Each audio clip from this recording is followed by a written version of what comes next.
Hello friends, मैं इंद्र कुमार सूर्यवंशी।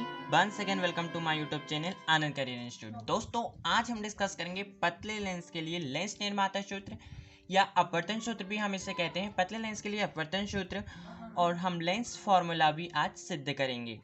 तो चलिए स्टार्ट करते हैं। अगर आप मेरे चैनल में नए हैं तो मेरे चैनल को सब्सक्राइब कर लीजिए और बेल आइकन को भी प्रेस कर दीजिए ताकि आने वाली जितनी भी वीडियोस मैं अपलोड करूं आपके पास नोटिफिकेशन पहुंच जाए।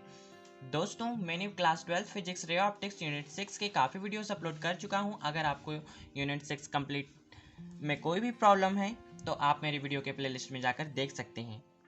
दोस्तों, मैंने BSc second year unit first geometrical optics के भी काफ़ी सारे टॉपिक्स 3-4 वीडियोस मैंने अपलोड कर चुका हूं। अगर आपको उसमें प्रॉब्लम है तो आप वीडियो के प्लेलिस्ट में जाकर देख सकते हैं। आज भी हम बीएससी सेकेंड ईयर और क्लास 12 का ही इम्पोर्टेंट क्वेश्चन देख रहे हैं। यह आप आपके सिलेबस में देखिए, प्रॉपर आपके सिलेबस में मैच करेगा यह, और यह इम्पोर्टेंट क्वेश्चन भी है।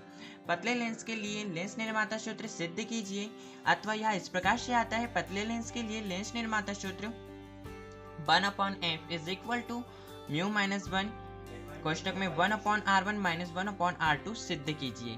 या पतले लेंस के लिए अपवर्तन सूत्र लिखिए, या लेंस सूत्र 1/f is equal to 1/v minus 1/u सिद्ध कीजिए। तो चलिए स्टार्ट करते हैं। हम हेडिंग डाल देंगे पतले लेंस के लिए अपवर्तन सूत्र। अगर क्वेश्चन में लेंस निर्माता सूत्र आए तो हम हेडिंग डालेंगे पतले लेंस के लिए लेंस निर्माता सूत्र, या फिर लेंस सूत्र प्रूव करने के लिए आए तो पतले लेंस के लिए लेंस फॉर्मूला। यहाँ हम हेडिंग डाल देंगे। चूंकि हम लेंस के लिए अपवर्तन सूत्र देख रहे हैं, लेंस निर्माता सूत्र देख रहे हैं, लेंस सूत्र देख रहे हैं, इसलिए हमें मालूम होना चाहिए लेंस होता क्या है। तो लेंस पहले हम समझ लेते हैं लेंस क्या होता है, फिर आपको बहुत ही अच्छे से समझ में आएगा। तो लेंस दोस्तों दो पृष्ठों से घिरे हुए उस पारदर्शी माध्यम को कहते हैं, को लेंस कहते हैं, जिसका एक पृष्ठ गोलीय होता है और दूसरा पृष्ठ या तो गोलीय हो सकता है या समतल हो सकता है, या तो वह गोलीय भी हो सकता है और वह समतल भी हो सकता है। आई होप आपको क्लियर हो गया होगा लेंस क्या होता है। लेंस दो पृष्ठों से घिरे हुए उस पारदर्शी माध्यम को कहते हैं जिसका एक पृष्ठ गोलीय होता है तथा दूसरा पृष्ठ गोलीय या समतल हो सकता है। लेंस दो प्रकार के होते हैं दोस्तों, अवतल लेंस और उत्तल लेंस। अवतल लेंस यहाँ चित्र में आपको समझ में आ जाएगा। अवतल लेंस चित्र में प्रदर्शित है और यहाँ उत्तल लेंस भी चित्र में प्रदर्शित है। उत्तल लेंस बीच में से मोटा होता है और किनारे से पतला होता है। इसके जस्ट अपोजिट अवतल लेंस बीच में से पतला होता है और किनारे से मोटा होता है। अवतल लेंस क्या करता है दोस्तों, संपूर्ण प्रकाश किरण को एक पॉइंट पर एकत्रित कर देता है, और जो अवतल लेंस होता है वह संपूर्ण एक समांतर आपतित जो प्रकाश किरण इसके ऊपर समांतर आपतित होती है वह फैला देता है। अवतल लेंस को हम इंग्लिश में कॉनकेव लेंस कहते हैं, और जो उत्तल लेंस है उसे हम कॉन्वेक्स लेंस कहते हैं। तो हम यहाँ पे एक कॉन्वेक्स लेंस बना लेते हैं। यहाँ पे हमने एक उत्तल लेंस बना लिया है। तो हम मान लेते हैं, माना कोई दो गोलीय, अब जो उत्तल लेंस है वह दो गोलीय पृष्ठों से मिलकर बना हुआ होता है। तो यहाँ पे उत्तल लेंस तो दो गोलीय पृष्ठों से बना है, तो हमने यहाँ पे वही माना है। माना कोई लेंस दो गोलीय पृष्ठों AB व CD, यहाँ AB और CD दो गोलीय पृष्ठों से मिलकर बना हुआ है, जिसकी वक्रता त्रिज्या क्रमशः जो गोलीय पृष्ठ AB है इसकी वक्रता त्रिज्या हमने R1 मानी है, तथा जो गोलीय पृष्ठ CD है इसकी वक्रता त्रिज्या हमने R2 मानी है। यहाँ पे आप R2 लिख लीजिएगा, जिसका मुख्य अक्ष पर बिंदु आकार की वस्तु रखी हुई है। अब यहाँ पे हमने एक लेंस ले लिया है जो दो गोलीय पृष्ठ AB व CD से मिलकर बना है, और इसके मुख्य अक्ष पर पॉइंट O पर जो मेन एक्सेस है, मेन एक्सेस के पॉइंट O पर एक बिंदु आकार की वस्तु रखी हुई है। इसका प्रतिबिंब वक्रता पृष्ठ जो AB है, AB जो कॉन्वेक्स लेंस है, इसके जो पृष्ठ AB है इसके द्वारा प्रतिबिंब I1 पर बनता है, जो कि CD जो पृष्ठ है इसके लिए वस्तु का कार्य करेगा, और इसके द्वारा जो प्रतिबिंब बनेगा अपवर्तन के पश्चात I पर बनेगा, जो कि अंतिम प्रतिबिंब होगा। और यहाँ पॉइंट O पर वस्तु के द्वारा बना प्रतिबिंब AB के द्वारा I पर बन जाएगा, और जो I1 है वह CD के लिए वस्तु का कार्य करेगा और उसके द्वारा अंतिम प्रतिबिंब I पर प्राप्त होगा। वही हमने यहाँ पे लिखा है, मुख्य अक्ष पर बिंदु आकार की वस्तु O पर रखी हुई है जिसका प्रतिबिंब मुख्य अक्ष के बिंदु पहले पृष्ठ द्वारा I1 पर बनता है तथा I1 दूसरे पृष्ठ CD के लिए वस्तु का कार्य करता है तथा अपवर्तन के पश्चात अंतिम प्रतिबिंब I पर बनाता है।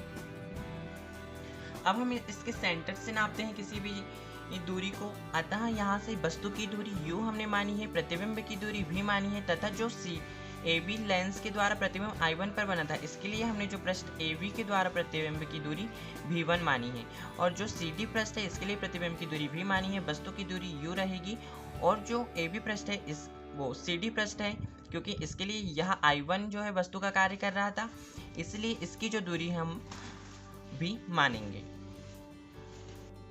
आई होप आपको चित्र क्लियर हो गया होगा। अतः हम आगे बढ़ते हैं तो हम पृष्ठ AB के लिए देखते हैं। पृष्ठ AB के लिए सूत्र, चूंकि हमें पता है सूत्र u-1 upon r is equal to म्यू-1 upon r is equal to होता है mu upon b minus 1 upon u से। चूंकि जो AB है वह वक्र पृष्ठ है, अतः हमें ये मालूम है यह हमें कहाँ से प्राप्त होगा। यहाँ हमने प्रीवियस वीडियोस में भी देखा है। अगर आपको यह क्लियर नहीं है फॉर्मूला तो आप मेरे वीडियो के प्लेलिस्ट में जाकर देख सकते हैं। यह म्यू-1 upon r mu upon b minus 1 upon u यह उत्तल गोलीय पृष्ठ के लिए अपवर्तन सूत्र है। अतः उत्तल गोलीय पृष्ठ के लिए अपवर्तन सूत्र, चूंकि यह गोलीय पृष्ठों के ही है अतः हम अपवर्तन सूत्र से ले रहे हैं। यहाँ पे जो वक्रता त्रिज्या हमने मानी है AB के लिए R1 है, U इसकी दूरी हमने देखी थी, वस्तु की दूरी U है तथा जो प्रतिबिंब है I1 पर बना था AB के द्वारा, तो प्रतिबिंब की दूरी हमने V1 मान ली है। तो अब हम इस सूत्र में इसे पुटअप कर देंगे तो हमें प्राप्त होगा म्यू-1 upon R1 is equal to mu upon V1 minus 1 upon U। हमने इसे इक्वेशन फर्स्ट दे दिया है। ठीक इसी प्रकार हम CD पृष्ठ के लिए निकालेंगे। तो जो CD पृष्ठ है उसके लिए वक्रता त्रिज्या R2 थी, U जो प्रतिबिंब की स्थिति थी वह V1 थी, क्योंकि जो द्वितीय पृष्ठ CD है उसके लिए प्रतिबिंब V1 जो है वस्तु का कार्य कर रहा था और हमने आपको बताया था कि जो वस्तु की दूरी है, अतः इस पॉइंट से वस्तु की दूरी V1 हो जाएगी और जो प्रतिबिंब की दूरी है वह भी हो जाएगी। तथा हमने देखा था AB पृष्ठ के लिए म्यू की वैल्यू म्यू ही थी, बट यहाँ पर क्या हो जाएगा V1 पृष्ठ CD के लिए जो म्यू की वैल्यू होगी वह 1 अपॉन म्यू हो जाएगी, क्योंकि यहाँ पे अपवर्तनांक जो है किसी भी वस्तु माध्यम में प्रकाश की चाल को इंडिकेट करता है। अतः यहाँ पे एक बार यह किरण अपवर्तित होकर बनी हुई है, अतः इसका जो अपवर्तनांक है वह हम mu minus mu is equal to 1 upon mu लेंगे।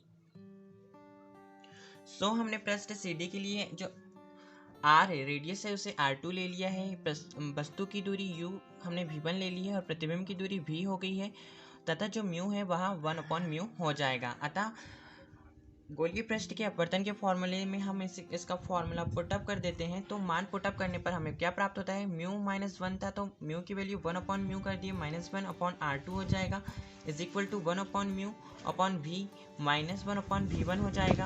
अब दोनों पक्षों में हम म्यू का इसमें गुणा कर देते हैं। तो दोनों पक्षों में हम म्यू का गुणा करते हैं तो हमें क्या प्राप्त होता है, हमने म्यू यहाँ पे मल्टीप्लाई कर दिया है दोनों पक्षों में, तो हो जाएगा mu into 1 upon mu minus 1 upon R2 is equal to mu into mu होगा तो यहाँ म्यू से म्यू कैंसिल आउट हो जाएगा upon V is equal to mu upon V1 हो जाएगा यहाँ पे। तो अब हम यहाँ पे देखते हैं कि mu upon mu minus mu हो जाएगा यहाँ पे upon R2 is equal to 1 upon V minus mu upon V1 हो जाएगा। हम यहाँ से म्यू कैंसिल आउट हो जाएगा तो 1 बचेगा दोस्तों। तो अब यहाँ पे आ जाएगा 1 minus mu upon R2 is equal to 1 upon V minus mu upon V1। इसे हम इक्वेशन सेकंड दे देते हैं। आई होप आपको यह समझ में आ गया होगा।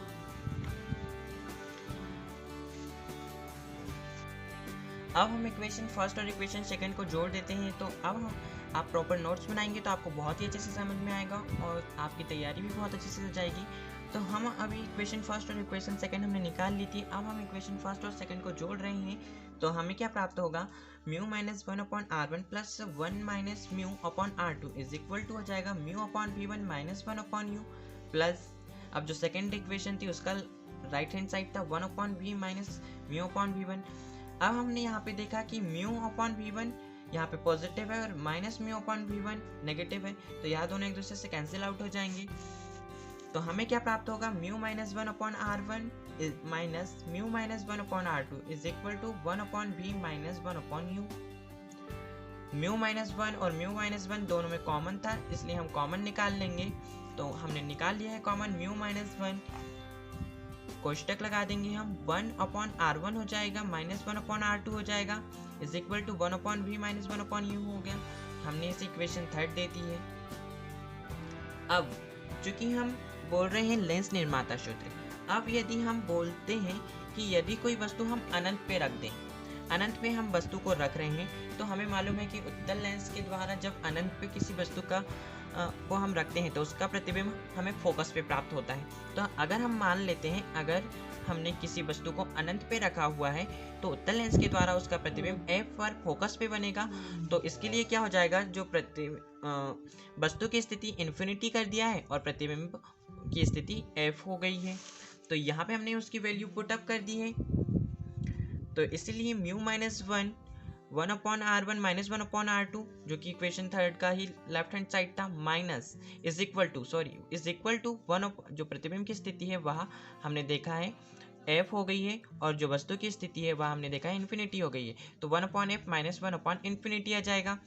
तो μ-1 एक कोष्टक में 1/r1 माइनस 1/r2 था इज इक्वल टू, अब हमें पता है चूंकि 1/∞ इज इक्वल टू होता है 0, तो यहाँ पे ये इसकी जो वैल्यू हो जाएगी वह 0 हो जाएगी। तो यहाँ पे हमें वैल्यू प्राप्त होगी μ-1 1/r1 minus 1/r2 is equal to 1/f minus 0 हो जाएगा। हम इसे इस प्रकार से भी लिख सकते हैं 1/f minus is equal to 1/f is equal to μ-1 1/r1 minus 1/r2। हम इसे इक्वेशन 4 दे देते हैं। और हम अगर यहाँ आता है क्वेश्चन कि लेंस निर्माता सूत्र सिद्ध कीजिए या प्रकार लेंस के अपवर्तन के लिए फॉर्मूला सिद्ध कीजिए, लेंस के अपवर्तन के लिए फॉर्मूला निगमित कीजिए, तो हमने यहाँ पे यह क्वेश्चन रोक देंगे और हम बोलेंगे यही लेंस के अपवर्तन सूत्र या लेंस निर्माता सूत्र, लेंस मेकर फॉर्मूला हम इसे कहते हैं, यही लेंस मेकर फॉर्मूला या लेंस अपवर्तक सूत्र है। अब हम अगर लेंस सूत्र ड्राइव करने के लिए आता है तो हम यहाँ पे इक्वेशन थर्ड और इक्वेशन फोर्थ को आप ध्यान से देखिए। तो इक्वेशन थर्ड का लेफ्ट हैंड साइड और इक्वेशन फोर्थ का राइट हैंड साइड आपको इक्वल दिखेगा। हम यहाँ पे इक्वेशन फोर्थ और इक्वेशन थर्ड को की तुलना कर देते हैं, एक दूसरे में कंपेयर कर देते हैं, तो हमें प्राप्त होता है 1/f is equal to 1/v minus 1/u, जो कि पतले लेंस के लिए लेंस सूत्र है। या अवतल लेंस पे भी यही लेंस सूत्र आता है और उत्तल लेंस का भी यही लेंस सूत्र आता है। बस इसमें यह चीज़ ध्यान में रखना कि जो यह लेंस सूत्र है वह पतले लेंस के लिए है। 1/f is equal to 1/v minus 1/u। I hope आपको क्लियरली समझ में आ गया होगा। Thank you for watching my video.